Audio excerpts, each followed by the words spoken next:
दोस्तों, आज हम बात करने वाले हैं एक ऐसे आईएएस अधिकारी की जिन्होंने अपने मेहनत और कठिन परिश्रम के दम पर तथा अपने ऊपर विश्वास रखते हुए धैर्य के साथ भारत की सबसे कठिन परीक्षा में से एक यूपीएससी की सिविल सर्विसेज के पेपर को पास करके आईएएस अधिकारी बनी हैं।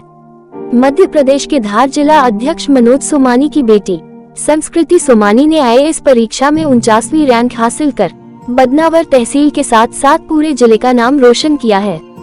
एग्जाम रिजल्ट जारी होने के बाद बदनावर में जश्न का माहौल देखने को मिल रहा है। इतनी अच्छी रैंकिंग से परीक्षा पास करने पर शहर के अलग अलग इलाकों में आतिशबाजी की जा रही है। साथ ही लोग एक दूसरे को मिठाई बांटकर खुशियां बांट रहे हैं।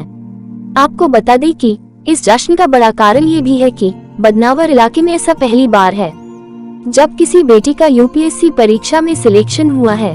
संस्कृति के पिता मनोज सोमानी का कहना है कि उसे दूसरे अटेम्प्ट में ये सफलता प्राप्त की है। पहले अटेम्प्ट में भी संस्कृति ने रिटन एग्जाम तो पास कर लिया था, लेकिन इंटरव्यू सेशन में पास नहीं हो सकी थी। संस्कृति का लक्ष्य अटल था। बचपन से ही उसका लक्ष्य था कि वह बड़ी होकर आईएएस अफसर बनेगी। उसने इसकी तैयारियां शुरू कर दी थी। फिलहाल वो दिल्ली में रहकर आईएएस परीक्षा की तैयारी कर रही थी। रिजल्ट घोषित होने के बाद से ही उसकी खुशी का ठिकाना नहीं है। भाजपा जिलाध्यक्ष मनोज सोमानी की 2 बेटियां हैं। संस्कृति छोटी बेटी है। सोमानी ने दोनों बेटियों को हमेशा बेटों की तरह ही रखा है। मनोज सोमानी के अनुसार इन दिनों जब देश भर के अधिकतर युवा मोबाइल के बिना जीवन अधूरा समझते हैं, ऐसे दौर में संस्कृति ने मोबाइल से दूरी बनाकर पढ़ाई की और फिर ये सफलता हासिल की है।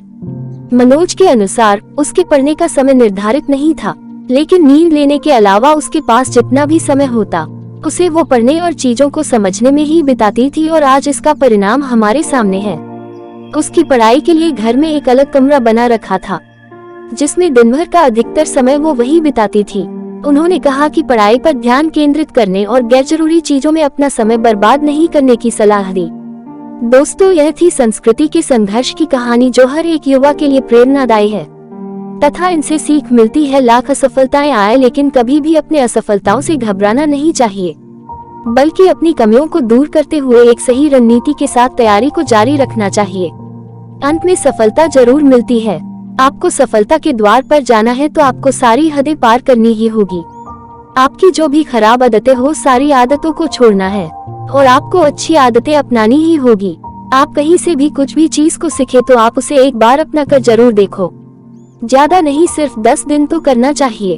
लोगों को सफलता के रास्ते पर दिन ब दिन कुछ नया करते रहना बहुत जरूरी है और धीरे धीरे खुद को बदलना जरूरी है, पर बहुत लोग इसे नजरअंदाज करते हैं और एक समय के बाद अपने सपनों को भूल के इसी जिंदगी में उलझ जाते हैं। दोस्तों, आपको यह कहानी कैसी लगी कमेंट बॉक्स में जरूर बताएं।